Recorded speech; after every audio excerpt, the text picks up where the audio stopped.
The translation work came in on a Tuesday afternoon, not through my usual channels, not from corporate clients or publishing houses that had built relationships with me over the past 5 years. This arrived through a discreet email with an untraceable sender, offering $5,000 for 2 days of work on a manuscript I wasn't allowed to discuss. I emailed back within the hour and asked for delivery details.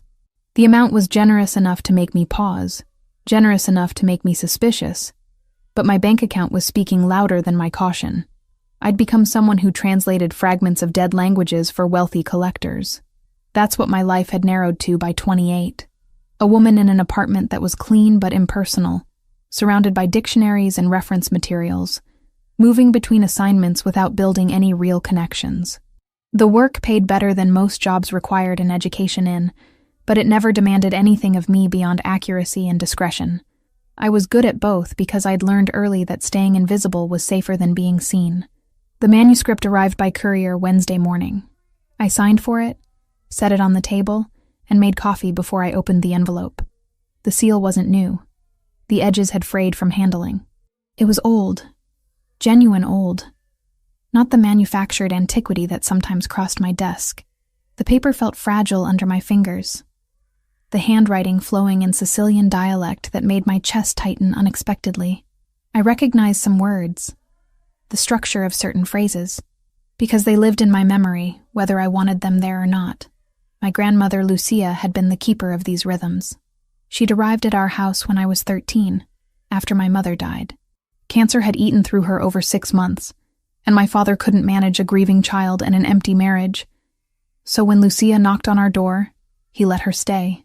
She brought kitchen smells with her, and stories, and a voice that carried an accent that made even English sound like poetry. She taught me Sicilian the way she taught me to make pasta from scratch, not through formal instruction, but through immersion, through repetition, through the assumption that some things were inherited rather than learned. "You carry the blood in you," she'd said once, her weathered hands guiding mine as I stirred sauce on the stove. "Even when you don't speak it, even when you try to forget, the language remembers you." That was the thing about Lucia. She spoke in permanence, as if blood and language were forces that couldn't be negotiated with or abandoned, no matter how much distance you put between yourself and where you came from. She died 7 years ago. Cancer, like my mother. Like there was some curse written into the Marino family line. I was 22 when she went, and I kept her things in a box under my bed because I couldn't figure out what to do with them. Letters in her handwriting, photographs faded to the color of old newsprint, and a small book of prayers she'd copied out by hand. That book was what I reached for when I opened the translation file Wednesday morning. One prayer in particular appeared in both documents. The same sequence of words, the same intention behind them, translated across decades and geography. I read through it 3 times to be certain, my hands trembling slightly as I worked through the archaic phrasing, the religious imagery that mixed Catholic tradition with something older, something that spoke of protection and bloodlines, and things that transcended normal prayer. "This can't be coincidence," I said aloud to my empty apartment, then immediately felt foolish for speaking into the silence like that. But it was the only thought that made sense. The prayer Lucia had taught me, the one she'd whispered during thunderstorms and during her final days in the hospital, was part of this manuscript that some stranger had paid me thousands of dollars to translate. I tried to work through the rest of the document with professional focus. Translation required a certain detachment, a distance between myself and the material, but my concentration kept fracturing. That one prayer kept pulling my attention back like a current. By Thursday evening, I hadn't slept. I'd called in sick to 2 routine projects and spent 36 hours moving between translation work and researching the manuscript's origins. The document itself offered few clues about authorship or provenance.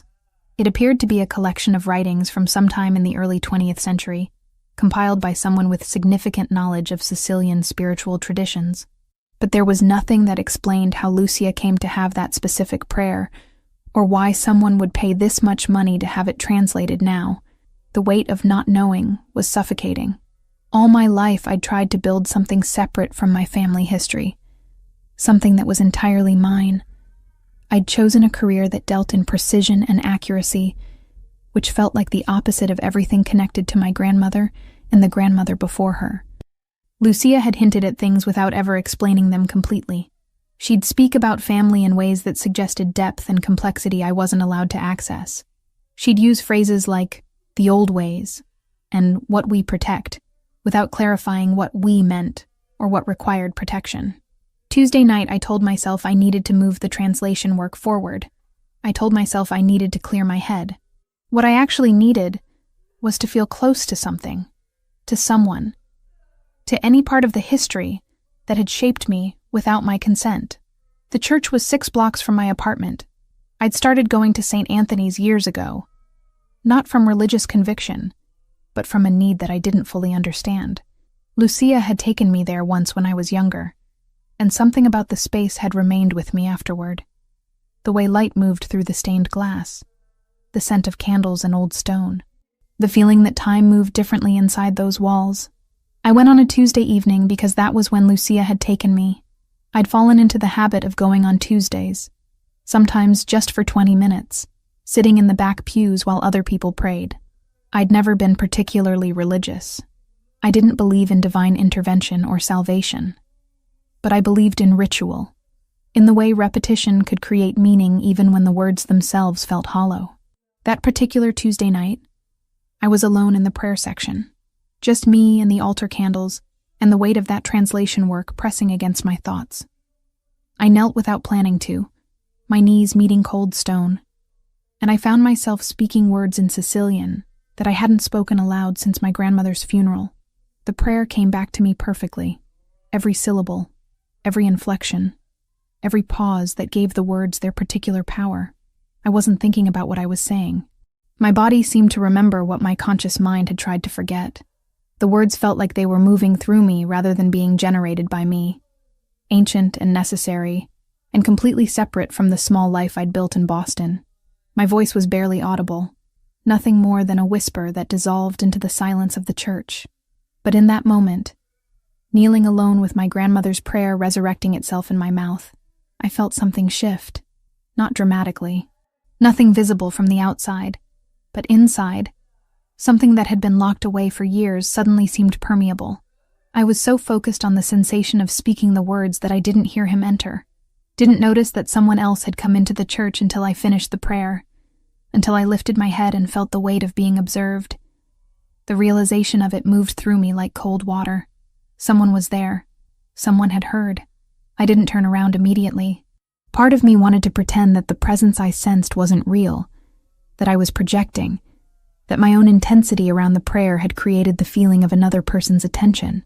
But that wasn't how the world worked. If you felt watched, you were being watched. That was the first thing Lucia had taught me about survival. I rose from my knees slowly, steadying myself against the pew in front of me. The church seemed smaller suddenly, more intimate in a way that wasn't comforting.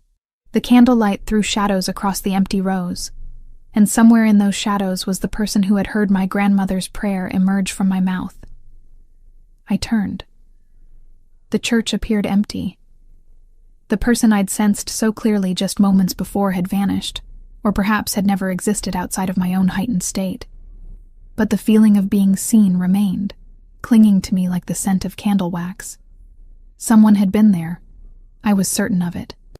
And they had heard something they shouldn't have. Franco Ravellini maintained his rituals with the precision of a man who understood that discipline was the only thing separating him from the chaos that lived in his bloodline. Every Tuesday night, without exception, he entered the St. Anthony's and knelt in solitude. It wasn't piety that drove him. It was inheritance.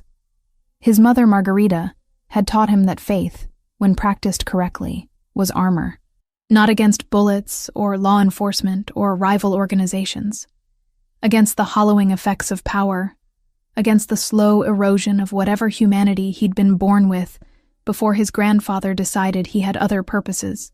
Margarita had died when he was 17, cancer that moved through her body like a thief, stealing pieces of her until there was nothing left but determination to make sure Franco understood one thing before she went, that some rituals mattered more than others. She'd taught him a prayer that had been in their family for generations, a prayer that his grandfather had designed specifically for the Ravellini line. It combined old Sicilian blessings with intentions that reflected their values, their code. Protection against enemies. Protection against the corruption that came with absolute power. Loyalty to family above all other considerations. Franco had been reciting that prayer every Tuesday for 15 years. Alone in this church. No one knowing except his closest confidants. It was the one space where he wasn't required to perform leadership, where he could simply be a man trying to maintain connection to something beyond the violence that defined his life. This particular Tuesday was supposed to be routine. Franco had meetings scheduled until late afternoon, problems emerging within the organization that required his attention. The Verciani family had been testing boundaries again, sending signals that they believed territory in Boston was negotiable. 3 weeks ago, an attack on one of his warehouses. 2 weeks ago, infiltration attempts at his import business. Roberto had warned him that escalation was coming, that this wasn't posturing anymore, but genuine threat assessment. Franco had listened to the reports in his office on the top floor of a building that officially housed corporate finance operations. He'd made decisions that would ripple through the city in ways that law enforcement would eventually attribute to gang violence or organized crime, never understanding the precise architecture of Franco's choices. Then, as the afternoon faded into evening, he'd felt the familiar pull toward the church. It wasn't logical. Leaving his office when the organization was under pressure seemed like the wrong decision.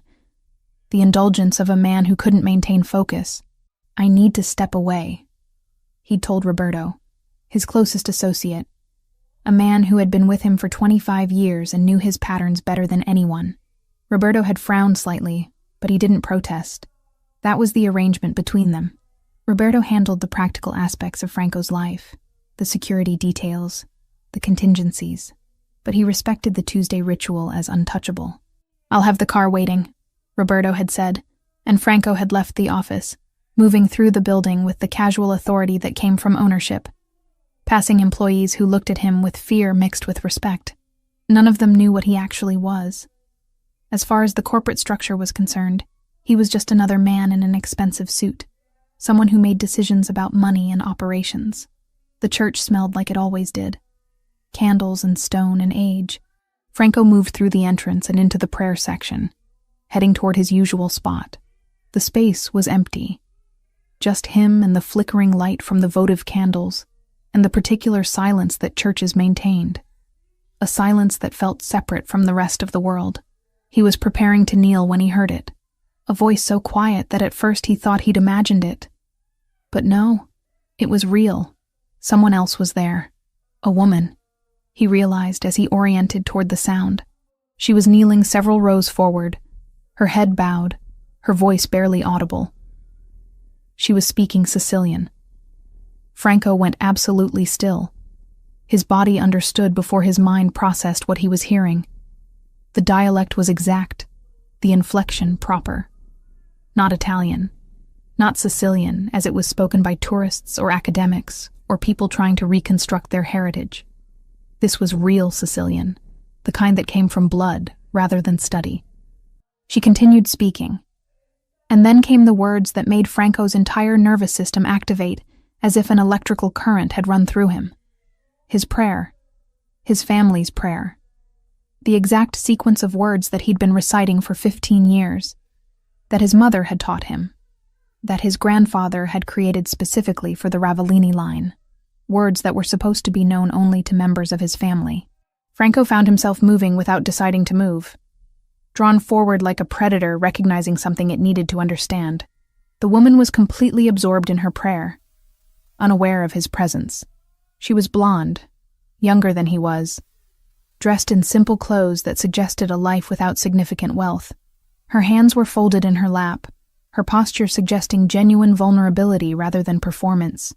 When she finished the prayer, she did something that stopped Franco's breath. She spoke the ancestral names, the continuation that came after the main prayer, the part that only true family knew. She said the names in Sicilian, honoring the lineage the way she'd been taught, the way that tradition dictated. Franco was looking at a ghost, or at a piece of his history that had somehow manifested in physical form. He backed away carefully, moving toward the exit without drawing attention. His mind was fractured into multiple simultaneous realities. This shouldn't be possible. The prayer was internal to his family, protected information that had never left the circle of blood. Yet here was a woman in a church in Boston, speaking his mother's words like they were her own inheritance. He exited the church without acknowledging her presence, moving back into the night air where Roberto was waiting with the car. Franco climbed into the back seat and instructed Roberto to drive, not toward his office, but toward one of the safe houses he maintained throughout the city. His hands were shaking slightly, which he recognized as unusual. Franco didn't shake. He didn't allow his body to respond to surprise or shock or confusion. "There's a woman in the church," Franco said without preamble. "Blonde. Late 20s. She was reciting our prayer." Roberto's hands tightened on the steering wheel. His expression in the rearview mirror became carefully neutral, but Franco could see the calculation happening. Roberto understood exactly what this meant. The prayer was secret. It shouldn't exist outside their circle. "What did you want me to do?" Roberto asked. "Professional. Specific. Find her," Franco said. "Everything. Name, address, occupation, family history. I want to understand how she knows words that are supposed to be known only to us. Could be someone from the family, a distant relation?" "Possibly," Franco said, but his instinct was telling him something different. This woman had the look of someone completely separate from their world. She had the appearance of someone who lived in ordinary circumstances, who worked regular jobs, who didn't understand the complexity of what she carried inside her. Yet she knew the prayer with perfect accuracy. By Wednesday morning, Roberto had delivered preliminary information. Valentina Grant, 28 years old. Translator. No criminal record. No connections to organized crime that were immediately apparent. Her mother was deceased. Father unknown. Absent since her birth. Her last identifiable family member was a grandmother named Lucia Marino, who had died 7 years prior. The name Marino struck Franco like a physical blow. Marino. That was the family name of his grandfather's wife. The connection had been lost generations ago, when certain family members chose to leave that life behind, when they married outside the structure and created distance. Franco had been perhaps 8 years old when his grandfather mentioned that the Marino line had essentially vanished from their world, that they'd made the choice to be ordinary. But here was a woman who carried that family name in her bloodline. A woman who knew their prayer. A woman who seemed to exist completely outside their world. Franco spent Wednesday evening unable to concentrate on business. He found himself requesting security footage from the church, watching the video of Valentina kneeling in prayer, hearing her voice through inadequate audio, watching her mouth move around words that connected him to his mother, to his grandfather, to something he'd thought was permanently severed. He was obsessed. He recognized it as obsession, acknowledged it as dangerous, and did absolutely nothing to stop it. By Thursday, Roberto had delivered a comprehensive file. Valentina's entire life laid out in documents and photographs and surveillance reports. She lived alone. She had few connections. She worked as a translator, which explained her language skills.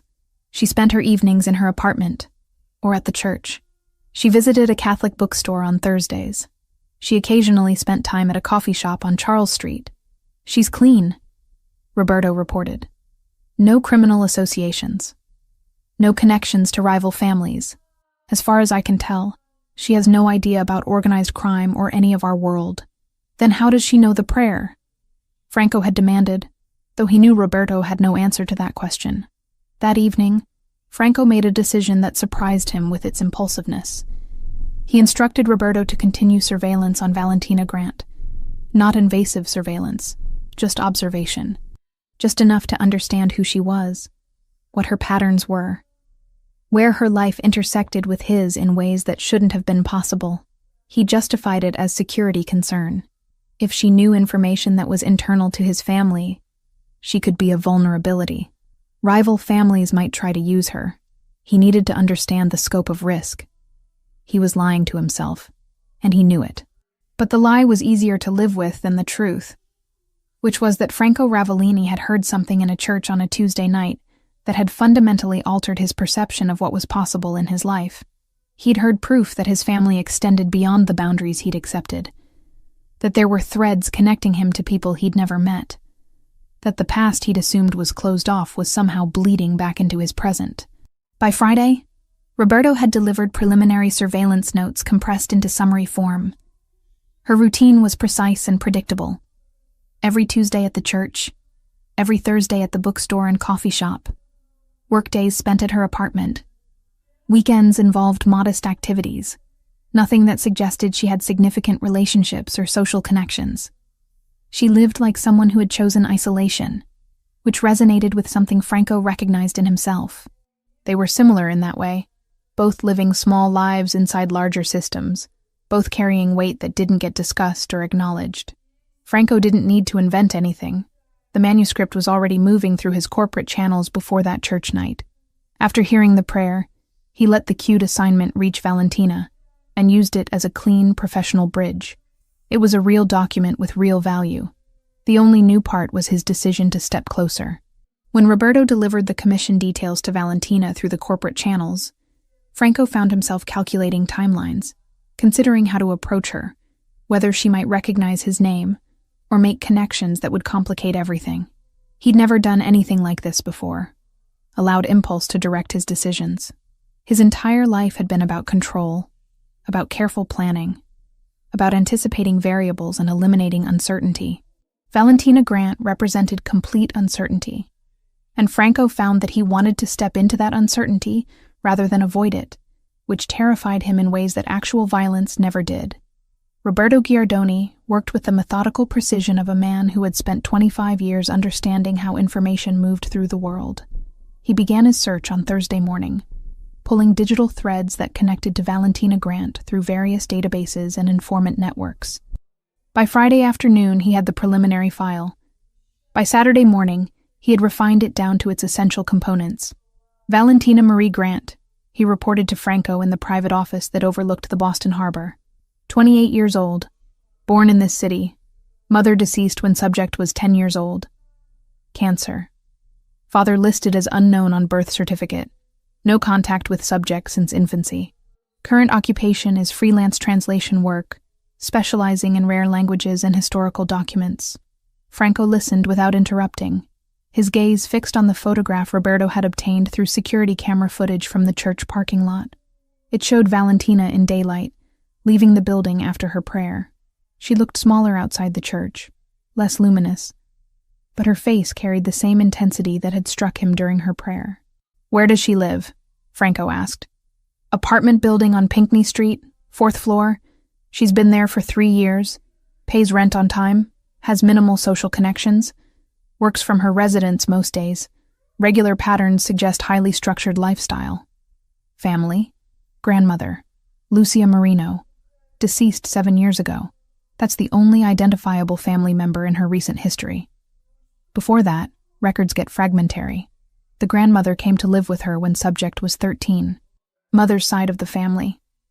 The Marino name appears in immigration records from 1955. But tracking the lineage beyond that becomes difficult. Franco's hand stilled on the desk.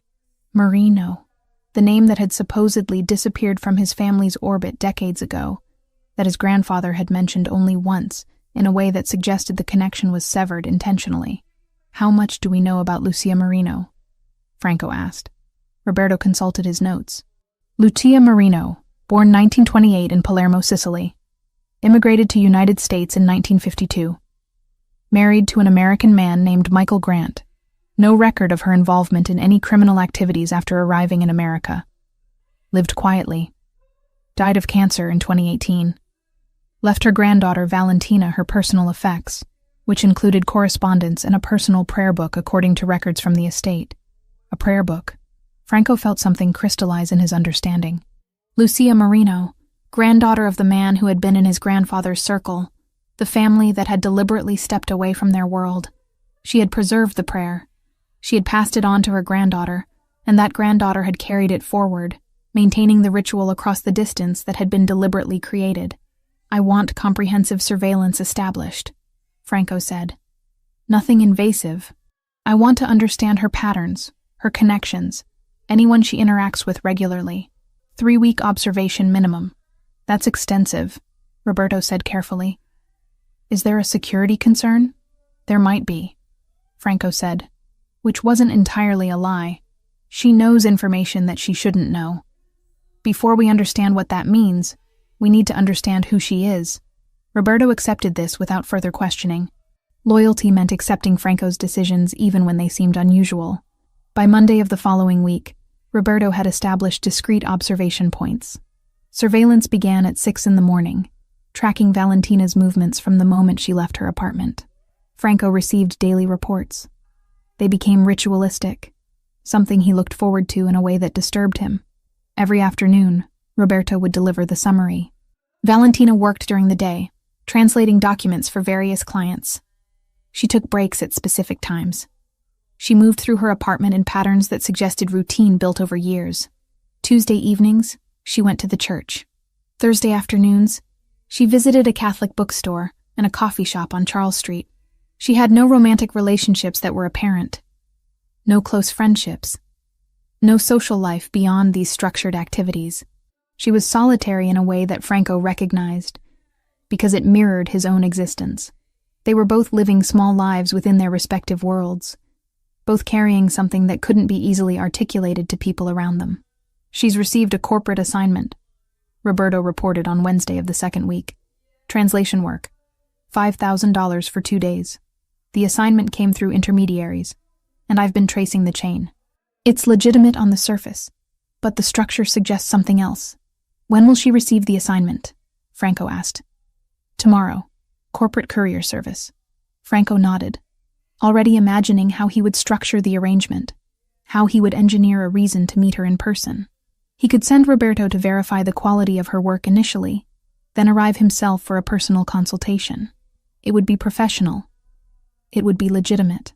It would give him access to her space, her presence, the opportunity to understand what it meant that she carried his family's prayer in her mouth. By Thursday evening, the manuscript had been delivered. By Friday morning, Roberto had confirmed that Valentina was already engaged in the translation work, that she'd accepted the commission and begun immediately. She was working from her apartment, which meant she was accessible, which meant Franco could arrange his own contact without it appearing suspicious. The surveillance continued through week 3. Franco found himself requesting details that went beyond security necessity. He wanted to know what she ate for lunch. He wanted to know which book she took from the library. He wanted to know if she had any habits that suggested emotional distress or difficulty. These requests were unusual, and Roberto's eyebrows rose slightly at some of them. But he provided the information without commentary. She visits the public library on Wednesday afternoons, Roberto reported. Checks out books on Sicilian history, on Italian language guides, on family genealogy research. She appears to be trying to trace her family history. Of course she was. She carried their prayer in her body and didn't understand where it came from. She was searching for meaning in a lineage that had been deliberately hidden from her. Anything else? Franco asked. She appears emotionally isolated, Roberto said carefully. No indication of depression or crisis. But she moves through the world like someone who doesn't expect to connect with other people. She has money in her account but lives below her means. Her apartment is minimal. She has few possessions. It suggests someone who either values freedom or doesn't believe she deserves to be comfortable. Franco understood that state. He lived the same way, despite having access to unlimited resources. The money didn't matter when everything you owned could become evidence or leverage or a target for enemies. Comfort was a luxury reserved for people whose lives weren't inherently unstable. I want to meet with her, Franco said on Friday of week 3. Arrange something that looks professional. Roberto will make initial contact about the translation work verification. I'll follow up personally. That's direct, Roberto said. Are you sure that's the approach you want? I'm not going to maintain surveillance indefinitely, Franco said. I need to understand what she is, what she knows, why she carries information that belongs to my family. And if she's dangerous? Then we'll discover that when we meet, Franco said, though he already knew with certainty that Valentina Grant wasn't dangerous. What she was a key, a piece of his history that had somehow found its way back to him. And Franco had spent too long in isolation to let that opportunity pass without reaching for it, regardless of the complications it might create. Roberto Giardoni's office was located in a building that officially housed import-export operations. The space was nondescript, professional, designed to deflect attention rather than attract it. But inside his private room, secured behind steel-reinforced doors and electronic locks, was a network of computer systems and filing cabinets that represented decades of accumulated intelligence. Roberto had built this infrastructure over 25 years because he understood something fundamental about power. Information was the foundation upon which everything else was constructed.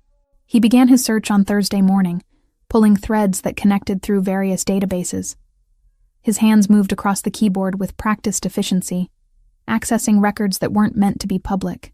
By early Friday afternoon, preliminary data had coalesced into something coherent. By Saturday morning, he had refined the investigation into a comprehensive file that he scheduled to deliver to Franco in person. The meeting happened in Franco's private office, located on the top floor of a building that appeared to house corporate finance operations, but was actually the nerve center of Franco's organization. Franco sat behind a desk constructed of dark wood, with windows overlooking the harbor. He was reading reports when Roberto entered, but he set them aside immediately, giving his full attention to the older man. Valentina Marie Grant, Roberto began, placing the file on the desk. 28 years old, born in Boston. Mother deceased when subject was 10. Cancer. Father listed as unknown on birth certificate. No contact record between subject and father since infancy. Franco listened without interrupting, his gaze fixed on the photograph that Roberto had included. It was taken from security footage outside the church, captured the moment Valentina had stepped into daylight. She appeared smaller in the photograph than she had seemed during prayer, more vulnerable, but her features carried the same quality of intensity that had struck Franco so profoundly. Current occupation is freelance translation work, Roberto continued. She specializes in rare languages, historical documents, linguistic analysis. Her client base includes private collectors, academic institutions, museum acquisitions departments. Income is irregular, but substantial. She appears to live below her means. The apartment she occupies costs approximately $1,200 per month.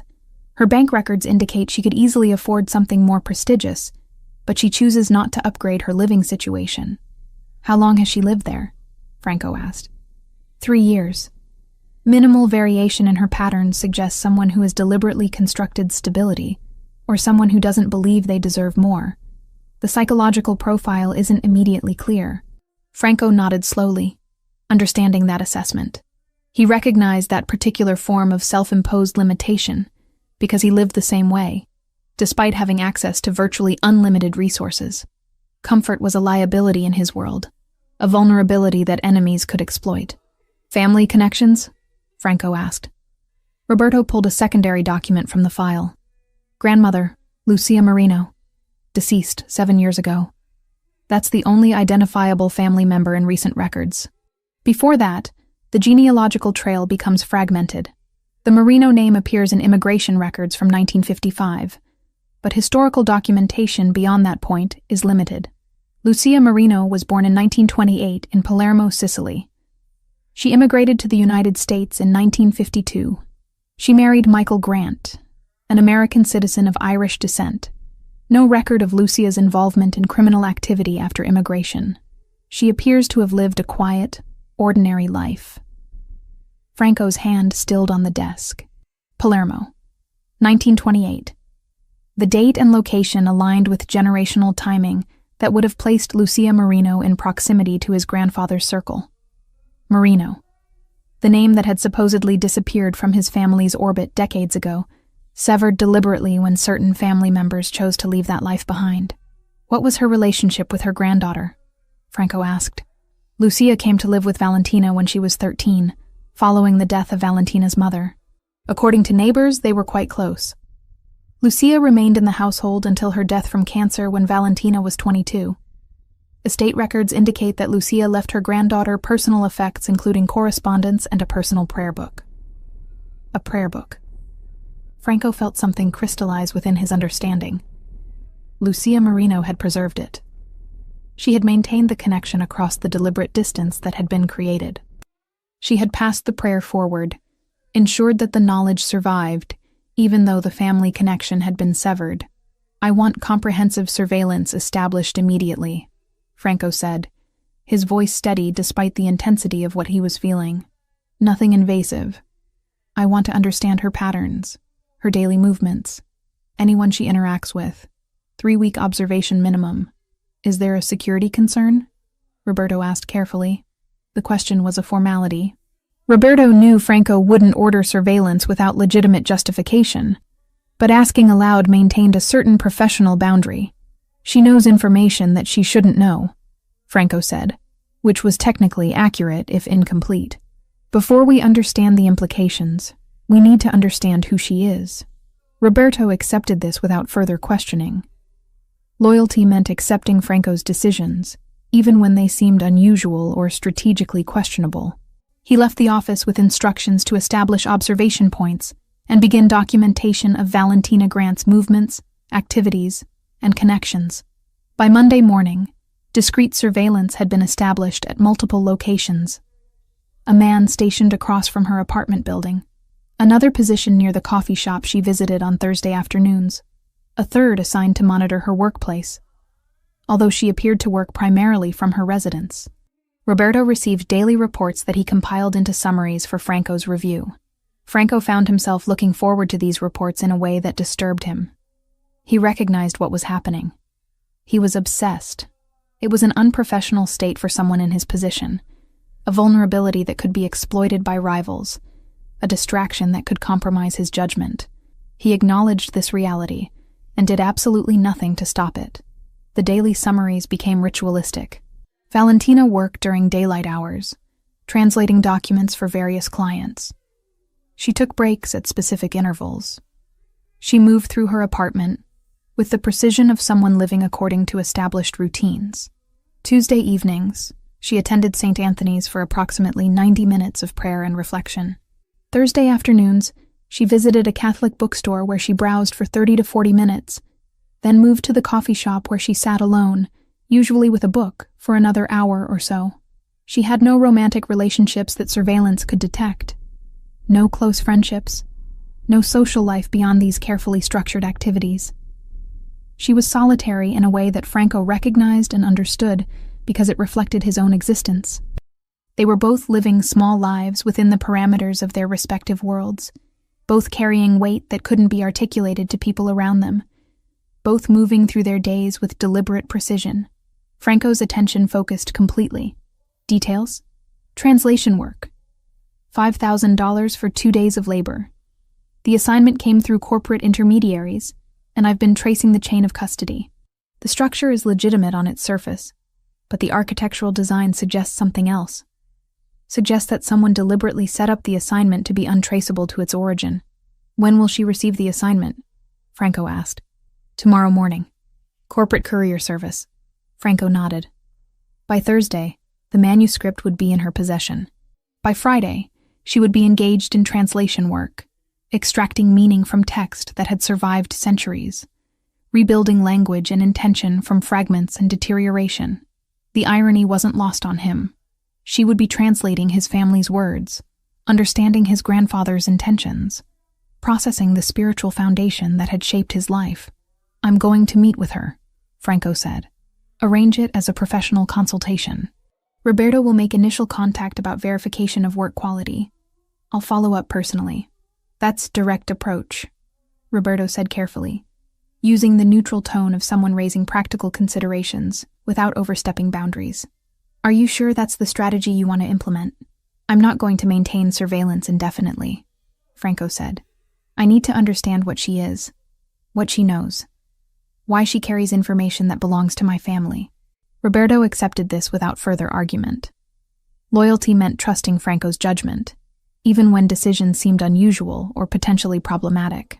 By Friday afternoon, Roberto had made preliminary contact through corporate channels, notifying Valentina that a client representative might arrive for a personal consultation regarding the translation quality. The notification was professional, non-threatening, business standard.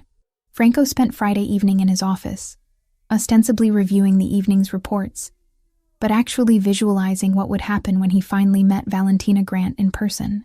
He imagined what she might say.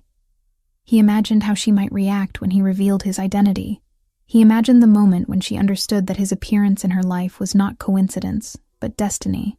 By Saturday morning, Franco had made his decision. He would visit her apartment Monday evening. He would present himself as the corporate client. He would explain that he wanted to review the translation work personally to ensure quality standards.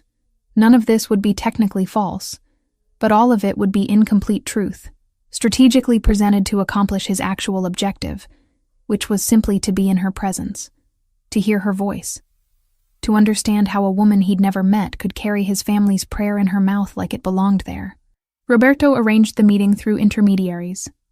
By Monday afternoon, the appointment was confirmed. Valentina would be expecting a visit from a corporate client. She would be preparing her translation work for review. She wouldn't be preparing for the moment that would reshape the trajectory of her entire life, though that preparation would have been impossible in any circumstance.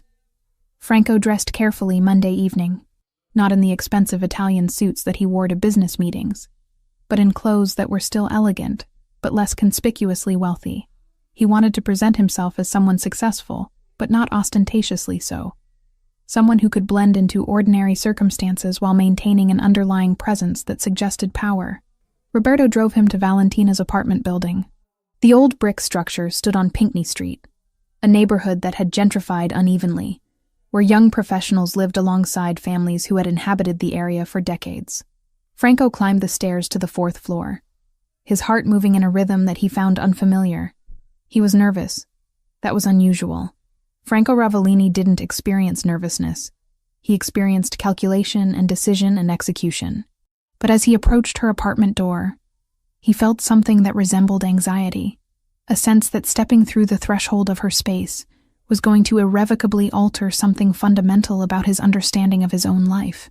The night after Franco left my apartment, sleep became an abstraction.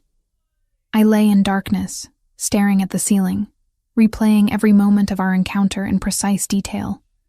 His face, his voice, the way he'd positioned himself with deliberate control, as though every movement had been calculated in advance. The revelation about his name hadn't been surprising exactly, but it had been transformative. It had reorganized how I understood the events that had led to his appearance in my life. Friday morning found me at my computer before 6 o'clock. The research began as casual internet searches and evolved into something more systematic. Franco Ravellini returned thousands of results, most of them vague business references or corporate documentation. But there were other articles too, buried in local news archives and law enforcement publications. Articles about organized crime in New England. References to his name alongside words like investigation and suspected and alleged. Photographs that showed him in contexts I hadn't anticipated, always surrounded by men in dark suits, always accompanied by an expression of controlled authority. I found myself reading about crime families and territory disputes and business operations that existed in worlds entirely separate from my own. The information was disturbing, not because it was shocking, but because it clarified something I'd been instinctively understanding since he'd walked into my apartment. Franco Ravellini wasn't a corporate client. He was someone dangerous, in ways that extended far beyond the physical realm. By Saturday morning, I hadn't slept more than 2 hours total. My hands trembled as I continued reading. My apartment felt smaller, the walls pressing inward. Every sound from the street seemed significant. Every notification on my phone triggered anxiety. I understood, in a way that was becoming increasingly difficult to ignore, that knowing what Franco was had changed the calculation entirely. It wasn't possible to unknow it. It wasn't possible to return to the moment before I'd understood. I made a decision Saturday afternoon that surprised myself with its irrationality. I hired a private investigator to locate my father. I knew it was desperate, knew it was likely futile, but I needed to understand something about my own history that might contextualize what was happening with Franco. The investigator was expensive, charging an hourly rate that consumed a significant portion of my translation income, but I provided him with what little information I possessed. My father's name, his approximate age, the knowledge that he'd disappeared in 1994. By Sunday evening, the investigator had sent preliminary information. Thomas Grant, my father, was alive and living in Connecticut under what appeared to be his original name. He'd relocated there in 1995, the year after I was born. He worked in insurance. He had never remarried. He had no criminal record. There was no indication that he'd ever been involved in organized crime. I drove to Connecticut Sunday night, which was probably insane. I drove 3 hours through darkness, following GPS directions to an address that represented the first concrete connection to my father that I'd ever attempted. His house was small, modest, situated on a quiet street where people who lived ordinary lives built quiet lives. I sat in my car outside his residence for 45 minutes before I found the courage to approach his door. Thomas Grant answered on the second knock. He was older than I'd imagined. His hair gray, his face carrying the exhaustion of someone who'd been carrying weight for decades. Recognition didn't flash across his features immediately, but confusion did. A woman standing on his porch at 10 o'clock on a Sunday night clearly wasn't an expected visitor. "My name is Valentina Grant," I said, my voice steadier than I felt. "I'm your daughter." His reaction was physical. His hands gripped the doorframe. His breathing changed. For a moment, I thought he might actually collapse. Then he stepped back, pulled the door open fully, and gestured me inside without speaking. The conversation that followed lasted until nearly 3 in the morning. Thomas revealed everything with the kind of desperation that comes from holding secrets for decades and suddenly being given permission to release them. He told me about meeting my mother at a restaurant where she worked as a server. He told me about falling in love with someone whose family he didn't understand. He told me about the night that men came to his apartment and delivered a message that changed everything. "They didn't threaten me explicitly," he said, his voice hollow. "They just explained the situation. Explained that your mother came from a particular family with particular connections. Explained that if I wanted to keep my daughter alive, I needed to disappear. Not from the country, not from Boston necessarily, but from her life completely. They said that my presence was a vulnerability. They said that if I loved you, I would leave." "And you believed them?" I asked. Though I already knew the answer, I had no reason not to believe them, he said. "I wasn't naive, Valentina. I understood what they were, and I understood that they had the capacity to do what they threatened. So I left. I left your mother because I believed it was the only way to keep you safe. I've spent 28 years wondering if I made the right decision." Thomas described receiving word of my mother's death through indirect channels. Cancer, he'd been told, though he'd never confirmed it directly. He'd watched my life from a distance, through investigative reports that he'd hired over the years. He'd seen photographs of me entering my apartment building, going to work, attending church.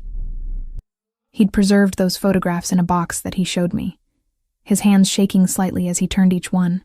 "I wanted to contact you so many times," he said, "but I was afraid that reaching out would endanger you. Afraid that whoever had threatened me was still watching, still waiting to see if I'd violate the terms of my exile. Afraid that you'd hate me for leaving." The conversation created a peculiar reconciliation. Not forgiveness exactly, because forgiveness required that he'd done something I could blame him for. And I understood now that he'd made a choice that was impossible to judge from the outside. He'd chosen my safety over his presence in my life. That was something I could respect, something I could process, something that recontextualized my entire understanding of abandonment. "What's changed?" Thomas asked, as morning light began filtering through his windows. "Why now? Why have you searched for me now?" I couldn't explain it completely. I couldn't tell him about Franco or the prayer or the surveillance, or any of the elements that had destabilized my carefully constructed equilibrium. Instead, I told him I was trying to understand my family, trying to understand the heritage that had shaped my life without my knowledge or consent. Monday evening, Franco appeared at my apartment door with flowers and chocolate. The flowers were lilies, pure white, and the chocolate was imported, expensive, chosen by someone who understood that details mattered. He looked different in my space during daylight hours, less predatory, more human, but there was still an intensity in his presence that made my breathing shallow. "I placed you under surveillance," he said without preamble, without any attempt at softening the confession. "I followed your movements for 3 weeks. I learned your patterns. I arranged for you to receive a translation assignment that would give me a pretext to meet you. I've been obsessed with you since the moment I heard you pray. That's what you need to know about me, Valentina." I don't do things halfway. When something interests me, I pursue it completely, regardless of the ethical complications. I should have been terrified. I should have asked him to leave, should have called the police, should have done any number of things that would have protected me from someone who just confessed to systematic surveillance. Instead, I listened to the vulnerability in his voice and recognized something of myself in the desperation beneath his confession. "I'm offering you a choice," Franco said. "A real choice. Not coercion. Not manipulation. I can disappear from your life completely if that's what you want. I'll ensure your safety. I'll provide financial support if you need it. I'll make this entire situation disappear as though it never happened. Or you can allow me to stay. To know you. To understand what brought you into my world. I could have chosen either option. I could have protected myself by rejecting him completely. Instead, I chose vulnerability over safety. I chose to allow him access to the parts of my life that I'd kept guarded for so long. I chose to step into uncertainty with someone dangerous. Someone whose world was fundamentally incompatible with my own. Someone whose obsession with me mirrored my growing obsession with understanding who he was and what his interest in my existence might mean. "Stay," I said, the word barely audible. "Tell me something true about yourself." Franco took a step closer. His hand reached out, fingers brushing against my jawline with careful intentionality. "Everything about this is true," he said. "My obsession with you. My need to understand how you know my family's prayer. My certainty that meeting you wasn't coincidence but destiny. All of it is completely true. That's what terrifies me most. I don't do well with things I can't control. And you, Valentina, are completely uncontrollable." The days following Franco's confession developed into a rhythm that felt simultaneously ordinary and extraordinary. He would arrive at my apartment in the evenings, sometimes directly from business meetings, other times after spending hours managing operations I didn't fully understand. We established a pattern of domestic intimacy that seemed contradictory to everything about who he was. He would cook occasionally, moving through my kitchen with surprising competence, while I worked on translations at the dining table. We'd sit in near silence, the kind of companionable quiet that only develops between people who have moved beyond the need for constant conversation. Franco began revealing his world in deliberate layers, each confession another brick in the structure of trust that was forming between us. He told me about his mother Margarita, how she had died when he was 17, how her death had coincided with his grandfather's decision to bring him directly into the family business. He spoke about violence without glorifying it, describing it as a practical tool in a world where practical tools were the only currency that mattered. "I've killed people," he said one evening, his voice completely neutral. "Not many. I'm strategic enough that I don't need to kill often. But I've done it. I've looked into someone's eyes and made the decision that their existence was incompatible with my organization's survival. That's something you should know about me." I understood that this was a test of some kind, a moment where I could express horror or judgment and fundamentally alter what was developing between us. Instead, I acknowledged his statement without condemning it. "I believe you," I said. "I don't think you're someone who lies about what he is." His expression shifted into something that resembled relief, as if my acceptance of his nature, without the complications of moral outrage, gave him permission to continue existing as he actually was, rather than as some sanitized version of himself. During these conversations, I processed my own understanding of my father Thomas with newfound clarity. I had visited him again, had spent entire weekends in Connecticut, allowing him to tell me the details of his life that had been shaped by fear and the need to protect me from circumstances he had never fully controlled. Thomas had shown me photographs of my mother, had described her with the kind of tenderness that comes from loving someone completely and then losing them. He had explained that my grandmother Lucia had been his only connection to my mother after their separation, and that Lucia had maintained the barrier between him and me with deliberate precision because she understood that the threat was real. "Your mother's family wasn't involved in criminal activity directly," Thomas had explained, his hands trembling slightly, "but they had connections. Lucia broke those connections deliberately when she married my father and immigrated to America. She thought she'd escaped it completely, but apparently There were people who didn't accept that she'd simply stepped away. The complexity of my family history was becoming comprehensible through Franco's presence in my life. He represented the world that my grandmother had fled, the traditions that she had preserved through prayer and language while actively rejecting their practical application.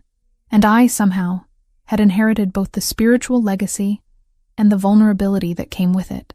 One evening in late November, Franco arrived at my apartment with visible tension in his shoulders. He moved through the space with less grace than usual, his movement suggesting something had disturbed his equilibrium. He kissed me briefly, then moved to the window and stood there looking out at the Boston skyline without speaking. "What happened?" I asked. "An attack on one of our warehouses," he said. "The Versiani family is escalating beyond the level of posturing we've been managing. This is becoming something more substantial. Is it serious?" The question felt naive even as I asked it, but I didn't know how to quantify threat in Franco's world. "It's manageable," he said, which seemed like a non-answer, "but it requires attention. I'm going to need to be away from here more frequently, sometimes for extended periods.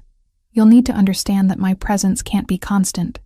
I understood then that our domesticity had existed in a kind of bubble, a space where I could temporarily forget that Franco existed within a complex structure of power and violence and territorial conflict. The attack on his warehouse was a reminder that this structure was always present, always demanding management and strategic response. Roberto appeared at my apartment the following Tuesday evening, which had never happened before. His arrival suggested that something had shifted in Franco's operational security protocols. Roberto stood in my living room with his characteristic professional demeanor, though I could detect something approximating concern beneath his carefully neutral expression. "Franco is occupied with operational matters," Roberto said. "He asked me to inform you that there may be escalated activity over the coming weeks.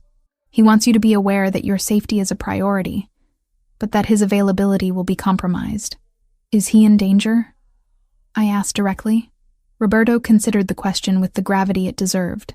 "Franco is always in danger," he said. "That's the nature of his position, but he has survived 32 years in this world through a combination of strategic thinking and the loyalty of people who are willing to sacrifice for him. I'm among them. So the danger is managed as much as it can be managed in circumstances like these." After Roberto left, I spent the night researching the Versiani family. Online information was limited but suggestive. They were described as a rival organization, based in New York, but attempting to expand territory into New England. They were allegedly involved in operations that ranged from traditional organized crime activities to more modern criminal enterprise. They were considered dangerous enough to warrant FBI attention, though law enforcement's effectiveness against organizations like them appeared limited. Franco called me at 3 a.m. His voice carried the particular quality of exhaustion that comes from making decisions with significant consequences. "I need you to understand something," he said without preamble. "My world is about to become more complicated. Wars don't resolve themselves quickly, and the Versiani situation appears to be developing into something that will consume significant time and resources. I don't want you to be caught in the crossfire of that. Not physically, but emotionally. Not because I don't want you in my life, but because I want you to have the option to remove yourself if this becomes too much. Are you offering me an exit?" I asked, hearing the vulnerability in my own voice. "I'm offering you reality," he said. "I'm offering you the truth that being connected to me means being connected to all of this. The violence, the complexity, the uncertainty. I know what I'm asking of you, and I want you to make that choice with complete information." "I don't need to leave," I said. "I'm choosing to stay." There was silence on the line, the kind of silence that carries weight. "Then I need to move you somewhere safer," Franco said. "Somewhere that I can protect you more effectively. I have a house in the suburbs. It's secure. I want you to move there while this situation develops." The proposal should have terrified me. It should have triggered every instinct of self-preservation I possessed. Instead, I felt a strange sense of relief. Moving to Franco's secure location meant surrendering control, but it also meant surrendering the isolation that I'd maintained for so long. It meant accepting that I was no longer moving through the world alone, that someone with considerable resources had determined that my safety mattered enough to require extraordinary measures. "When?" I asked. "Monday," he said, I'll have someone assist with your transition. Pack essentials. Don't worry about most of your possessions. The house has everything you'll need. That Friday evening, Franco appeared at my apartment for the last time in that space. He moved through the rooms with the deliberation of someone taking final photographs in his memory. He stood in front of the altar where I kept photographs of Lucia, studying the images like they might reveal secrets. Your grandmother was remarkable, he said. She preserved something that was supposed to be protected and secret. She did it anyway, maintained the connection across distance and deliberate severance. That took courage. She was, I agreed. I'm just now understanding how much. Franco pulled me close, his arms surrounding me with the kind of protective intensity that suggested he was preparing for a separation. Once you move to the house, things are going to change. I won't be able to maintain the level of proximity we have now. There will be days where I'm completely absent. There will be decisions I'm making that you won't be informed about because the information would place you in danger. You're going to have to trust me through circumstances where trust is the only currency that matters. I nodded against his chest, understanding that we were entering a new phase of whatever this was. A phase where safety required sacrifice, where protection required distance, where love existed alongside danger in ways that I was only beginning to comprehend. The safe house existed in a state of controlled isolation. Located in the suburban reaches of Boston, where properties sat back from roads behind wrought iron gates and mature trees, it was a mansion disguised as understated wealth. From the outside, it appeared to be simply an expensive home owned by someone who valued privacy. Inside, the architecture revealed its true purpose. Reinforced windows that appeared decorative, but were constructed from materials designed to withstand significant force. Cameras positioned at strategic angles throughout the interior and exterior perimeter. Security systems integrated into walls in ways that were barely visible unless you knew what you were looking for. Franco had given me a tour on Monday morning before disappearing for meetings that would occupy his attention for the next 3 days. He'd shown me the kitchen, the library, the master bedroom that had windows overlooking a private lake that reflected gray November sky. Everything I could possibly need was provided. Food stocked in the refrigerator, books arranged on shelves, a workspace set up with computer systems and translation tools. You won't be imprisoned here, he'd said, showing me the security panel that controlled the gate. You can leave if you want to, but I'd prefer that you didn't. Not until the situation stabilizes. The situation didn't stabilize. By Wednesday, Franco arrived at the house with visible injury. His left shoulder was bandaged beneath his shirt, and he moved with the careful deliberation of someone managing pain. I didn't ask what had happened. I understood that certain details would be withheld for my protection. That complete knowledge of his operations could create vulnerabilities. What struck me most was how he allowed me to see him injured. He didn't hide it or downplay it. He simply accepted my presence as he showered and changed, letting me help him into clean clothes, permitting my hands to touch the bandage with careful gentleness. It was an intimacy that transcended the physical. How bad?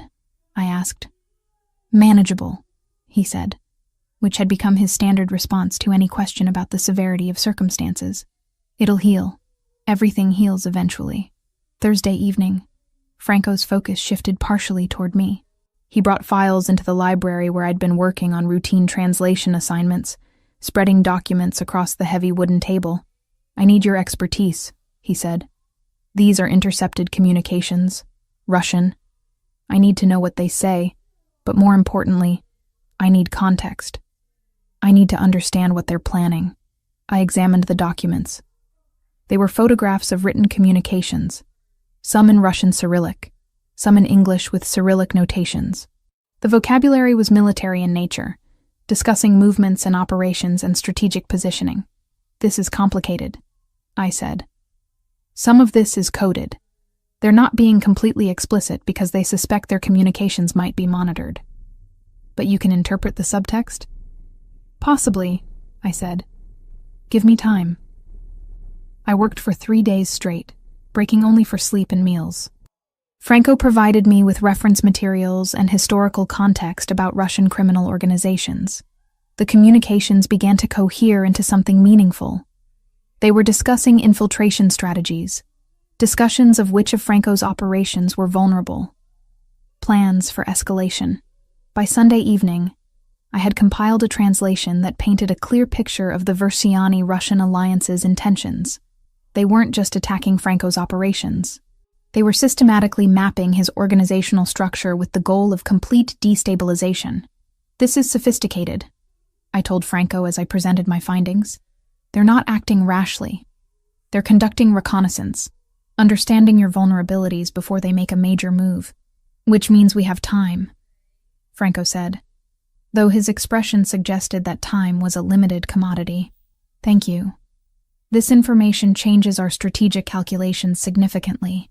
He kissed me briefly, then was gone again, pulled back into meetings and decisions that would shape how his organization responded to the threat developing around us. Tuesday evening arrived with the particular quality of quiet that November carried into New England. Franco appeared unexpectedly, which had become rare. His absence had been extended, his presence becoming something I'd learned not to anticipate. But on Tuesday, at exactly 7 o'clock, he entered the safe house carrying the weight of 3 weeks of conflict. "I want to pray," he said without preamble. "I want to pray with you." I understood immediately what he was asking. He wanted to recite the prayer together, to share the spiritual practice that connected him to his family, and connected me to mine through the blood inheritance I was only beginning to understand. We knelt together on the library floor, the space we'd come to occupy during our evenings together. The fireplace cast dancing shadows across the room. Franco's hands found mine in the darkness. "I learned this prayer from my mother," he said softly. "She taught it to me when I was 7 years old. She said that it was designed to protect those who belonged to our family, that it carried power because it was spoken with intention. I stopped believing in that power when she died. I thought the prayer had failed because she got sick anyway. But I was wrong." "How do you know?" I asked. "Because I'm still alive," he said. "Because you're here. Because somehow, across generations and deliberate severance, you carry this prayer in your blood. The power wasn't about preventing death. It was about maintaining connection across distance and time." We recited the prayer together. His voice moved beneath mine, the Sicilian words creating harmony that was almost musical. When we finished, Franco remained kneeling beside me, his hand gripping mine with intensity that suggested he was anchoring himself to something real. "My mother died of cancer," Franco said, "when I was 17. It consumed her over months. I watched her deteriorate, and I couldn't do anything to stop it.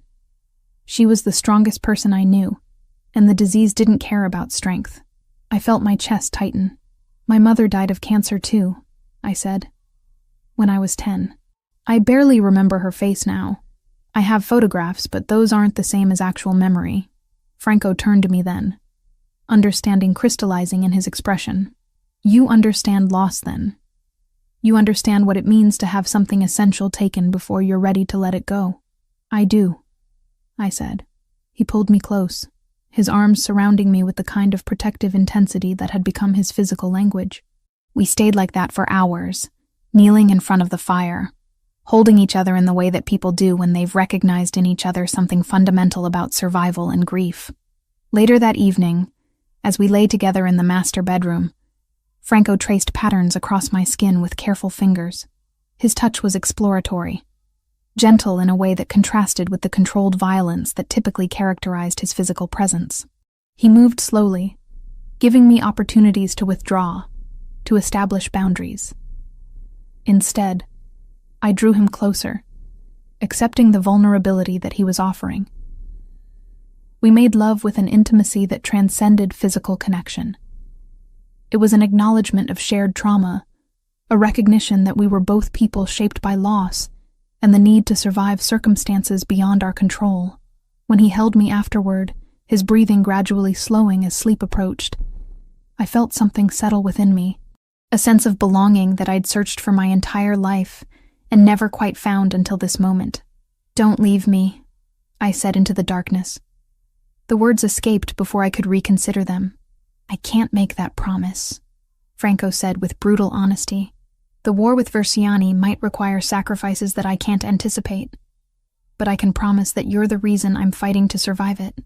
Everything I do now is calculated toward creating a future where I can exist in this space with you without constant threat. It was the most romantic thing anyone had ever said to me, precisely because it was devoid of false promises. Franco wasn't offering me certainty. He was offering me his commitment to try, his willingness to sacrifice, his genuine desire to build something that transcended the violence of his world. By Wednesday morning, he was gone again, pulled back into operational necessities, but he left something behind. A handwritten letter placed on my pillow, expressing in words what he'd struggled to articulate in conversation. He wrote about recognizing in me something that he thought had been permanently severed from his capacity to feel. He wrote about his mother, and about his fear that his existence would inevitably damage anyone who allowed themselves to love him. He wrote about choosing to believe that perhaps his mother had been right about the power of the prayer, and that perhaps Valentina Grant had been sent into his life specifically to remind him why survival mattered. The war reached its crescendo during the third week of December. Franco had been absent for increasingly extended periods, arriving at the safe house only in brief intervals to shower, change clothes, and consume reports that Roberto delivered with mechanical precision. The tension in his shoulders had become permanent, his movements suggesting someone operating on depleted reserves of both physical stamina and emotional energy. Valentina remained at the safe house, continuing her translation work, but with a new intensity of purpose. The Russian communications that Franco needed interpreted had become her singular focus.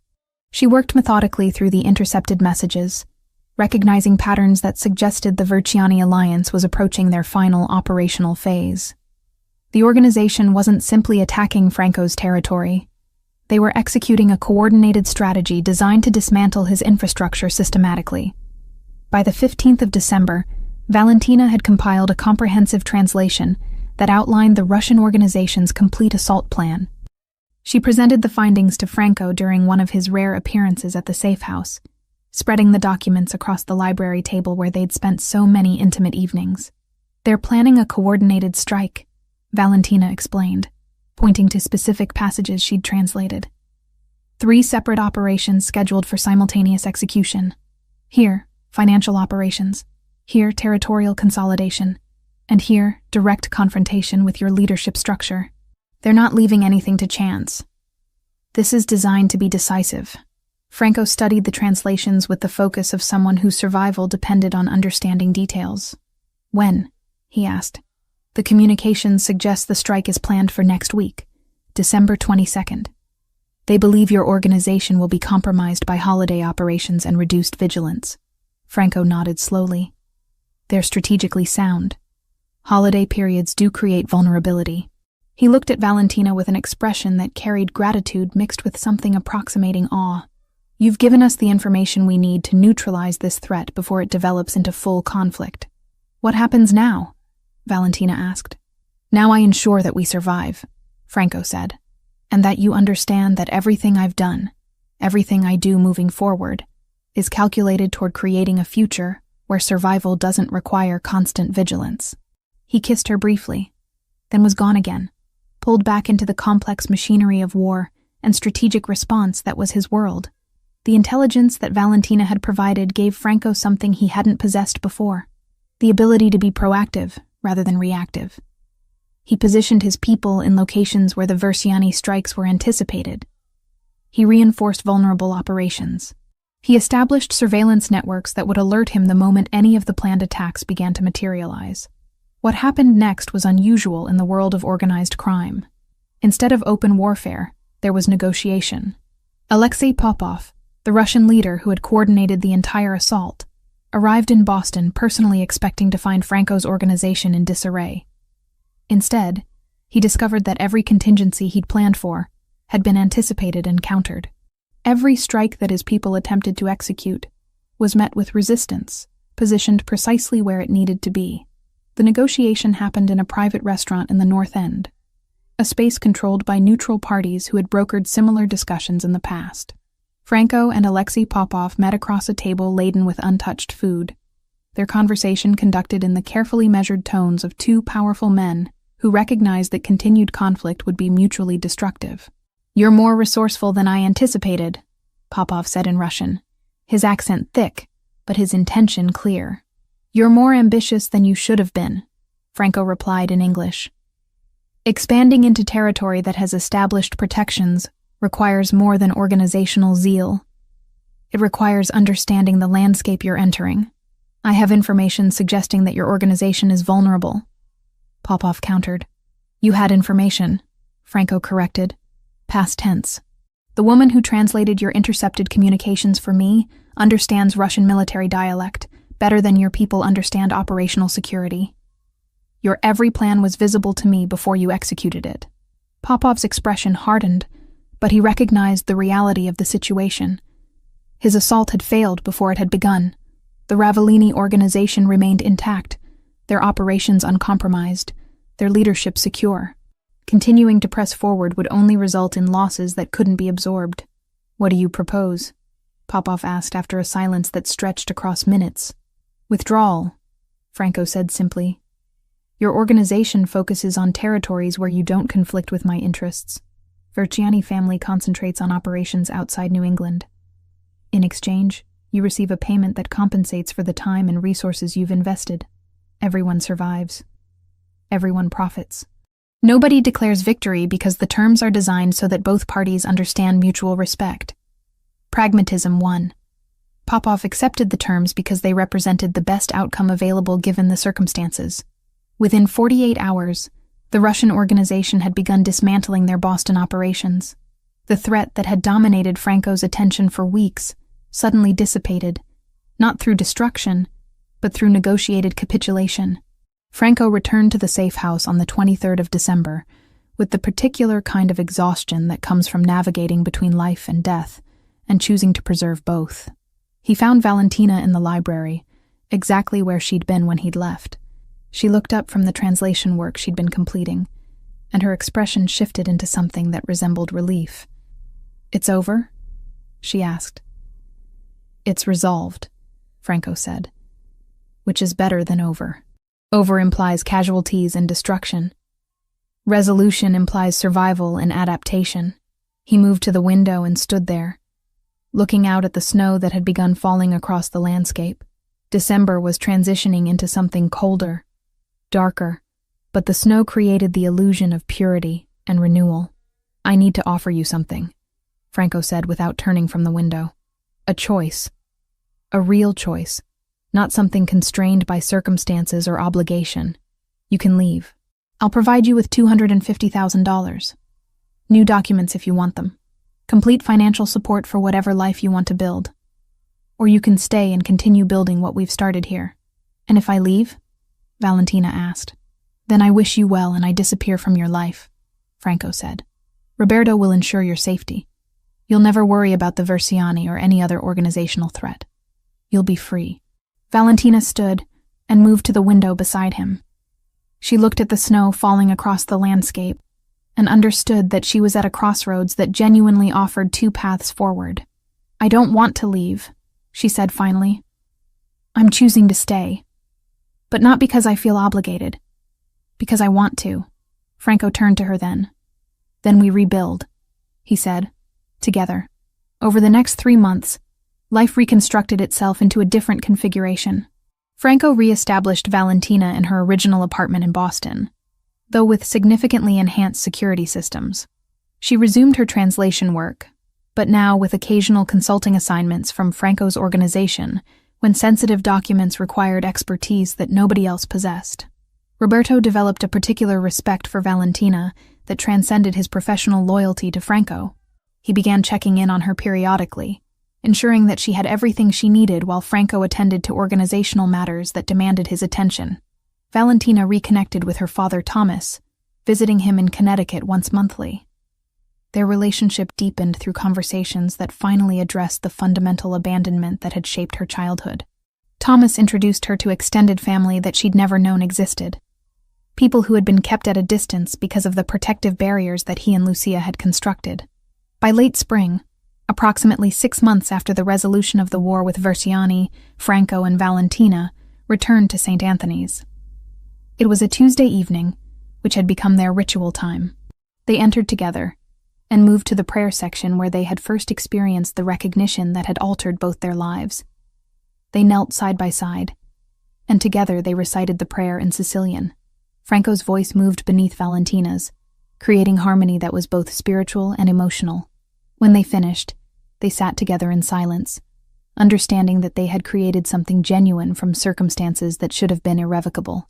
The prayer continued to protect them, not through supernatural intervention, but through the connection it represented. They had both been separated from their families, isolated by history and circumstance, carrying spiritual inheritance that they didn't fully understand. In meeting each other, they had reconnected with that inheritance and claimed it not as obligation, but as choice. Life moved forward with Valentina and Franco existing in a relationship that defied conventional categories. They weren't married, but they were committed. They didn't live together, but they shared their lives. They moved through a world of danger and violence and organizational complexity, but they maintained spaces where vulnerability was permitted and intimacy was nurtured. By autumn, they had established routines that accommodated both Franco's operational demands and Valentina's need for independence. She had become a trusted consultant to his organization, her linguistic expertise proving invaluable for navigating international operations and negotiations. But she maintained her own translation business, her own identity separate from Franco's world. The prayer that Lucia Marino had preserved across decades of diasporic distance continued to circulate through their lives. It had survived immigration and abandonment and deliberate severance, emerging in the mouth of a woman who didn't fully understand its origin until she met the man whose family had created it generations before she was born. In the end, they had both discovered what that prayer had promised all along, that protection came through connection, that family persisted across distance and time, and that love could exist alongside danger when both parties chose vulnerability over self-preservation. They had found in each other what they'd both been searching for their entire lives: recognition from another person who understood what it meant to carry history that belonged to you whether or not you had requested it,